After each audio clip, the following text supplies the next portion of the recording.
Darren here. Have you ever stopped to consider what makes your leadership queer?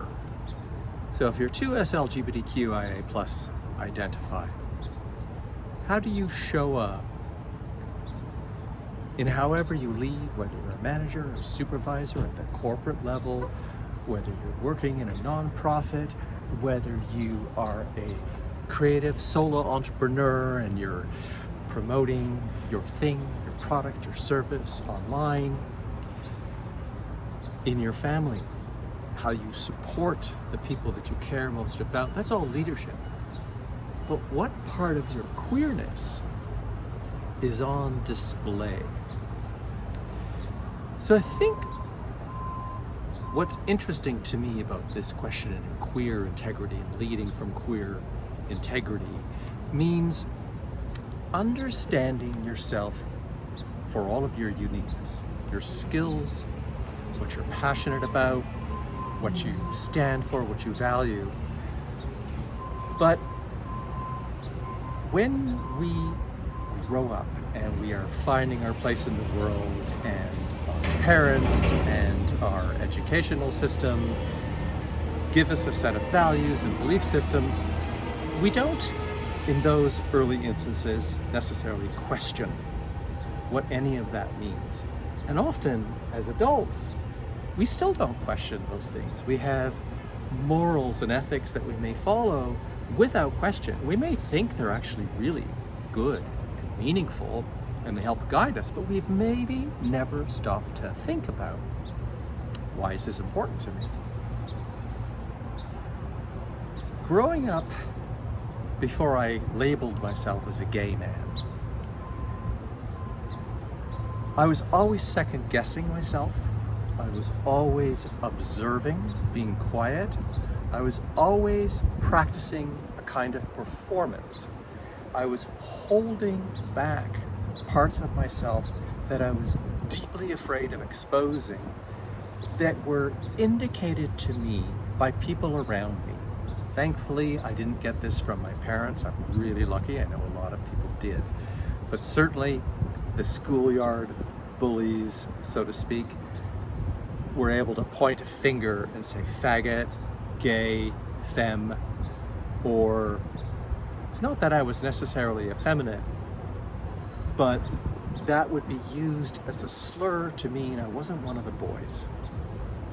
So you learn very early on, as a relatively scrawny, fearful of being athletic individual. Like, I wasn't a big guy, I wasn't like physically capable of beating up the other kids. Not that I'm saying that's a good thing at all. I learned to be silent, to hide in the shadows. I don't know if that contributed to my earlier introversion, but I certainly wasn't very forthcoming for many years. I didn't date. I didn't want to give anyone any indication of my failure in the social contract to show up in a particular way.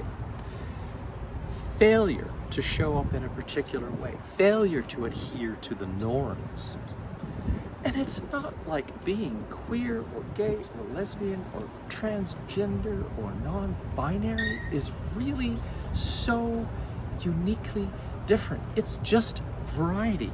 I'm wearing a pink tank top. I could have just as easily worn a thin black t-shirt today. To attribute meaning to some things that are really so meaningless is based on fear. So when we're told we can't be this way or that way, we can't speak this way or that way, or we shouldn't have hand gestures as a man like that, that's just so effeminate or a sign of your faggotry. How is that ethically wrong?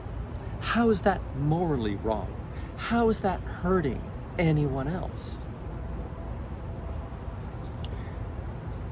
So when you grow into an adult and you find yourself in positions of leading others, the first thing is how you lead yourself.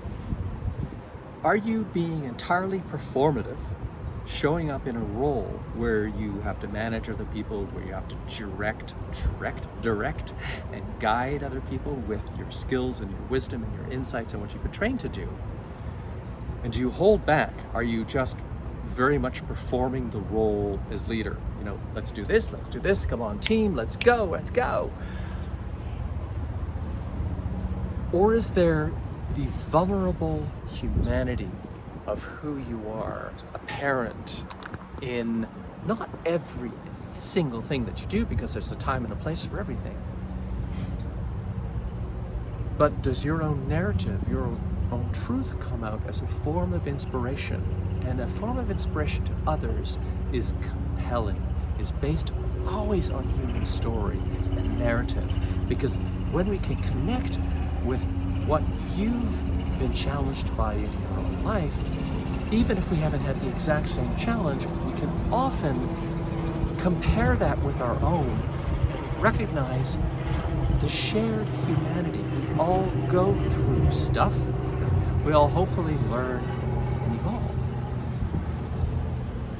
So when you're showing up today, I encourage you, invite you, challenge you to observe yourself.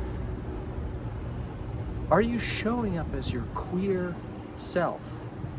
Meaning how you perceive the world, the skills that you've developed, perhaps closeting yourself early on and then finally coming out, the skills that you've developed in how you understand how you see yourself in the world, how you kept yourself safe. How can you turn those awarenesses and experiences into positive leadership qualities for how you support others with queer integrity?